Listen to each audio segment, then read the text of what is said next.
ଏବେ ଆଞ୍ଚଳିକ ପାଣିପାଗ ବିଜ୍ଞାନ କେନ୍ଦ୍ର ପକ୍ଷରୁ ଏକ ବଡ଼ ଖବର ସାମ୍ନାକୁ ଆସିଛି। ବଜ୍ରପାତ ସହ ମାଡ଼ି ଆସୁଛି 50 କିଲୋମିଟର ବେଗର ଝଡ଼। 16 ଜିଲ୍ଲା ପାଇଁ ଆଗାମୀ କିଛି ଘଣ୍ଟା ପାଇଁ ରେଡ୍ ଆଲର୍ଟ ଜାରି ହୋଇଛି। ତେବେ କଣ ରହିଛି ଖବର? ଯଦି ଏପର୍ଯ୍ୟନ୍ତ ଭିଡ଼ିଓକୁ ଲାଇକ୍ କରିନାହାନ୍ତି, ଭିଡ଼ିଓକୁ ଲାଇକ୍ କରିବା ସହ ଚ୍ୟାନେଲକୁ ସବସ୍କ୍ରାଇବ୍ କରି କମେଣ୍ଟ ମାଧ୍ୟମରେ ଜାଣନ୍ତୁ ଆପଣମାନେ କେଉଁ ଜିଲ୍ଲାରୁ ଦେଖୁଛନ୍ତି, ଯାହାଦ୍ୱାରା ଏଭଳି ଗୁରୁତ୍ୱପୂର୍ଣ୍ଣ ପାଣିପାଗ ଅପଡେଟ୍ ଆପଣମାନଙ୍କ ପାଖରେ ସର୍ବହତେ ପହଞ୍ଚି ପାରିବ। ଚଳନ୍ତୁ ଲେଟ୍ ନକରି ଖବର ଉପରେ ନଜର ପକାଇବା।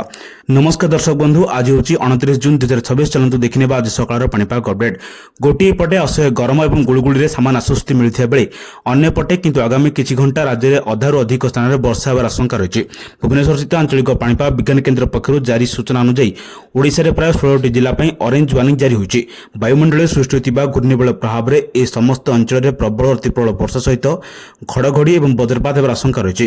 ବିଶେଷ କରି ମୟୂରଭଞ୍ଜ, କେନ୍ଦୁଝର, ବାଲେଶ୍ୱର, ଭଦ୍ରକ ଓ କଟକ ଭଳି ଜନବହୁଳ ଜିଲ୍ଲାଗୁଡ଼ିକରେ ପ୍ରକୃତିର ତାଣ୍ଡବ ଅଧିକ ଦେଖିବାକୁ ମିଳିପାରେ।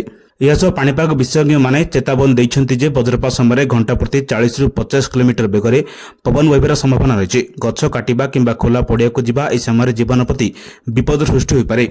ମୌସୁମୀ ବାୟୁ ପ୍ରଭାବରେ ରାଜ୍ୟରେ ବିଭିନ୍ନ ଜିଲ୍ଲାରେ ବର୍ଷା ଜାରି ରହିଛି। ଏହି ପରିପ୍ରେକ୍ଷୀରେ ଆସନ୍ତା 2 ତାରିଖ ବେଳକୁ ବଙ୍ଗୋପସାଗରରେ ଲଘୁଚାପ କ୍ଷେତ୍ର ସୃଷ୍ଟି ସମ୍ଭାବନା ରହିଥିବା ପାଣିପାଗ ବିଜ୍ଞାନୀ ଶରତ ସାହୁ ଶନିବାର ଦିନ ଗଣମାଧ୍ୟମକୁ ସୂଚନା ଦେଇଛନ୍ତି। 2 ତାରିଖରୁ ଲଘୁଚାପ ସମ୍ଭାବନା ଥିଲେ ମଧ୍ୟ 30 ତାରିଖରୁ ବର୍ଷା ହେବ ବୋଲି ପୂର୍ବାନୁମାନ କରାଯାଇଛି। ଏପରିକି 1ରୁ 5 ତାରିଖ ମଧ୍ୟରେ ରାଜ୍ୟରେ ଭଲ ବର୍ଷା ହେବ ବୋଲି ଅନୁମାନ କରାଯାଉଛି। ଲଘୁଚାପ କ୍ଷେତ୍ରଟି ଅଧିକ ଘନୀଭୂତ ହେବାର ସମ୍ଭାବନା ରହିଛି। ଏହିଭଳି ଗୁରୁତ୍ୱପୂର୍ଣ୍ଣ ଖବର ପାଇବା ପାଇଁ ଆମ ଚ୍ୟାନେଲ ଯୋଡ଼ି ରୁହନ୍ତୁ। ବ୍ୟୁରୋ ରିପୋର୍ଟ, ସାବଧାନ ଓଡ଼ିଶା।